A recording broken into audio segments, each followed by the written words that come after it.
Masih bersama saya Ufolia, pemirsa kembali kami sampaikan 3 berita utama Kaltim hari ini.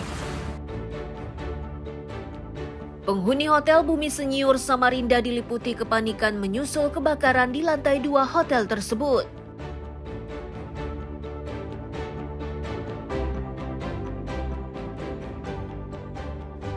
Belasan tahanan yang kabur dari dalam sel Polsekta Samarinda Kota akhirnya berhasil diringkus.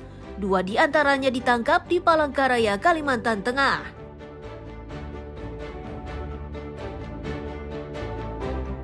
Otorita Ibu Kota Nusantara di Sepaku Penajam Pasir Utara memastikan jika perkantoran di IKN sudah siap dipergunakan termasuk rumah hunian para ASN.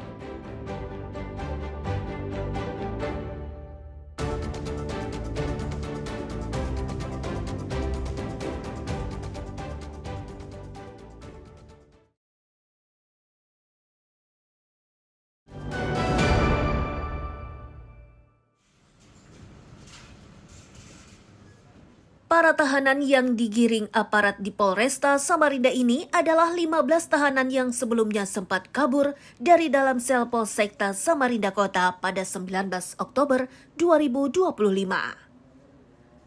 Seluruh tahanan yang kabur tersebut telah kembali diringkus, termasuk mereka yang mendalangi pelarian dari sel Mapolsekta Samarinda Kota 11 hari lalu.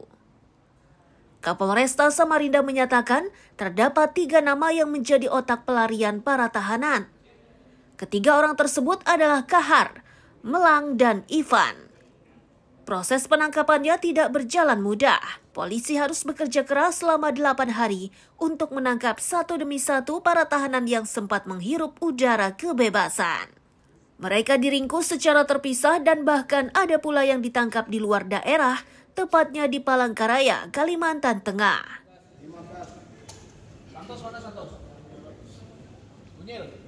Menjadi inisiator itu ada sekitar kurang lebih 3 orang yang merupakan perencana awal, ya, sampai akhirnya muncul niat dari para tahanan ini untuk melarikan diri dari sel tahanan Polsek Samarinda Kota. Yang pertama adalah saudara Kahar, kemudian yang kedua saudara Melang, ya, saudara Melang, dan yang ketiga adalah saudara Ivan. 3 orang inilah yang menjadi perencana. Untuk mempertanggungjawabkan perbuatannya, para tahanan kabur dipastikan bakal mendekam dalam penjara dalam waktu yang lebih lama. Selain penangkapan terhadap tahanan kabur, polisi juga melakukan pemeriksaan terhadap petugas yang berjaga saat tahanan tersebut melarikan diri. Iswanto dan Amir Hamzah melaporkan dari Samarinda.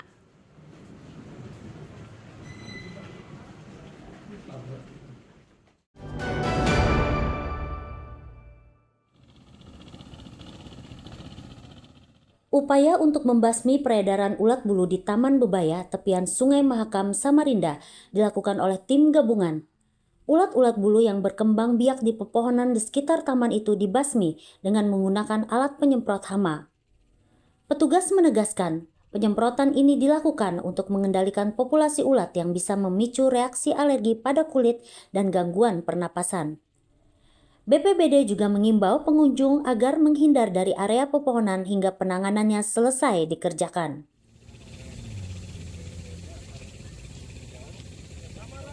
Hari ini kita mulai penyemprotan untuk mengendalikan dari ulat bulu ini. Jadi dari kami bersama alat dengan dari Dinas Ketapang menyiapkan obatnya atau racunnya untuk pembasmian ulat tersebut. Berapa banyak racun yang disiapkan nih Pak? Kurang lebihnya? Untuk kalau kami menyiapkan, kalau mobil tangki kita siapkan. Jadi kita secara menggunakan alat yang cukup sederhana ini kita gunakan untuk penyemprotan. Untuk racunnya itu ada tadi untuk 3 liter.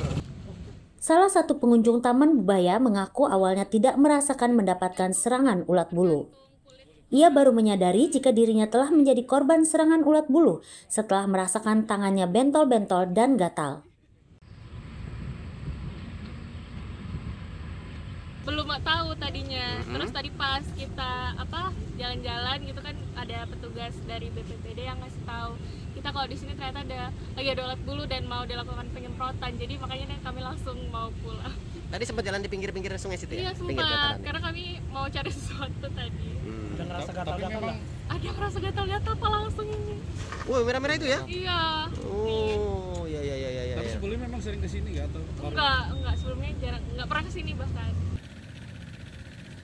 Untuk menghindari bertambahnya korban yang terserang ulat bulu, petugas meminta agar warga tidak beraktivitas di dekat pohon hingga penyemprotannya selesai. Iswanto dan Amir Hamzah melaporkan dari Samarinda.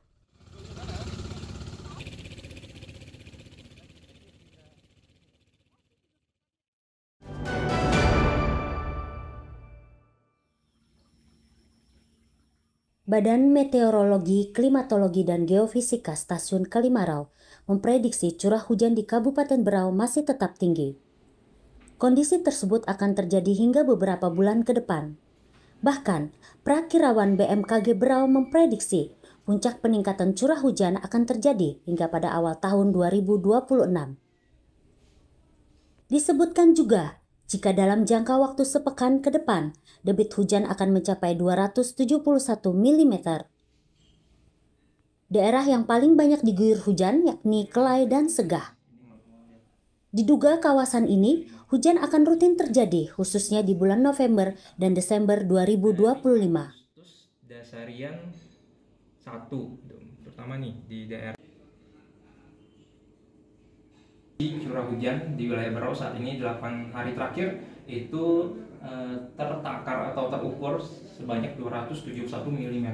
Bahkan ada satu hari itu sampai 113 mm. Itu sudah masuk dalam kategori hujan sangat lebat, seperti itu Mas, untuk kondisi saat ini. Kalau berdasarkan data klimatologi kami yang kami punya gitu ya, untuk wilayah Kelai Segah itu kan memang dia termasuk dalam kategori non monsunal, artinya dia curah hujannya tinggi sepanjang tahun. Nah ditambah lagi nanti kan sekitar bulan November Desember itu kan curah hujannya lebih tinggi, jadi mungkin untuk wilayah Kelai Segah itu mungkin curah hujannya lebih tinggi untuk daerah sana seperti itu.